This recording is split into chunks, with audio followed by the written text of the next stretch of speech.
Est-ce que tu en as marre d'avoir des acquéreurs volatiles et infidèles sur ce marché immobilier?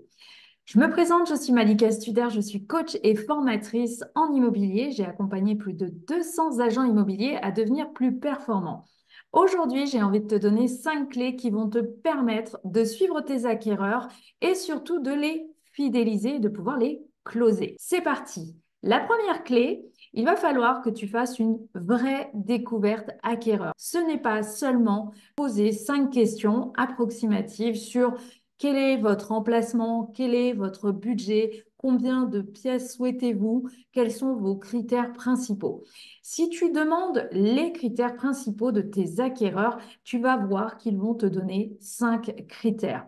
Une découverte acquéreur repose sur beaucoup plus de critères. Il va falloir prendre le temps. Prends rendez-vous avec tes acquéreurs. Donc, il est très important d'avoir les deux personnes concernées par l'achat. Lors de ce rendez-vous, tu dois prendre le temps d'écouter tes acquéreurs. Comme pour un R1 vendeur, tu vas devoir poser des questions. Donnez-moi vos critères.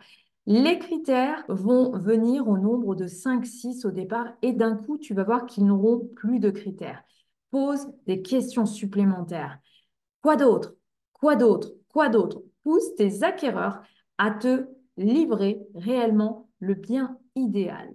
Le deuxième conseil, il va falloir projeter tes acquéreurs au-delà de leur bien idéal. La plupart du temps, ils vont te donner les critères de ce qu'ils rêveraient avoir. Mais en règle générale, ils n'achèteront pas le bien idéal, faute de budget ou des critères qui malheureusement ne seront pas atteignables.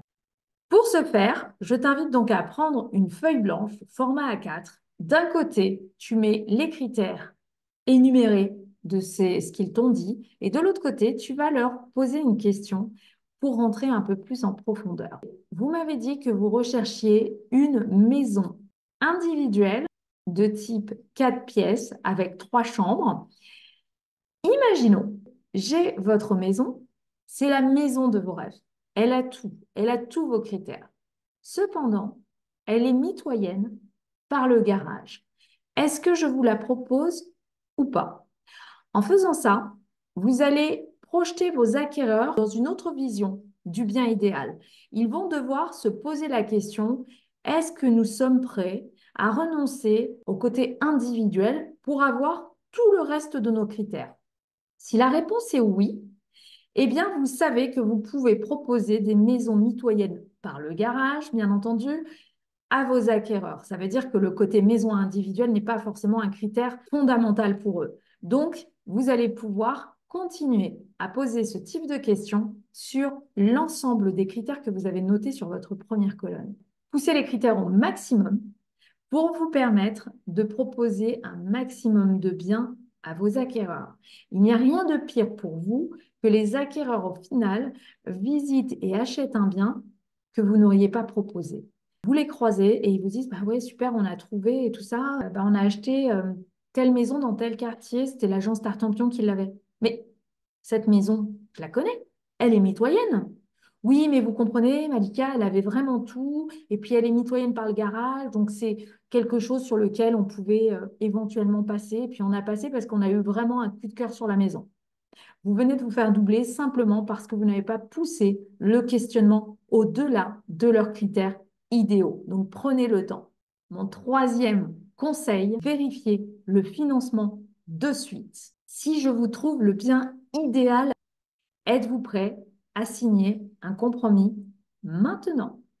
Ça va mettre vos acquéreurs dans une position de réflexion. Ont-ils besoin de vendre pour acheter? D'ailleurs, ont-ils mis en vente pour acheter? Le bien est-il déjà sous compromis? À quel stade de l'acquisition ils sont? Vous allez devoir catégoriser vos acquéreurs. Est-ce qu'ils sont chauds? Est-ce qu'ils sont tièdes? Est-ce qu'ils sont froids? Il est important de ne pas perdre de temps avec des acquéreurs qui n'ont pas un projet immédiat. Mais par contre, de les garder sous le coude pour pouvoir les suivre. Donc, si le bien a besoin d'être vendu, c'est peut-être le moment pour vous de les récupérer au niveau vendeur et de commercialiser leurs biens pour leur permettre d'acheter par la suite. Mon quatrième conseil, prenez un rendez-vous de principe avec vos acquéreurs. Vous venez de faire 30, 45 minutes, 1 heure de découverte acquéreur. Vous connaissez toute la vie de vos acquéreurs. Vous savez exactement ce qu'ils ont visité, ce qu'ils ont déjà vu, ce qu'ils ne veulent pas, ce qui est rédhibitoire pour eux. Et vous leur dites, vous les quittez en leur disant, bah écoutez, si j'ai quelque chose, je vous appelle. Monumentale erreur. Dans 2 semaines, vous n'aurez toujours pas sélectionné de biens. Simplement parce que dans votre agenda, vous n'avez pas indiqué le rendez-vous de principe avec ces acquéreurs.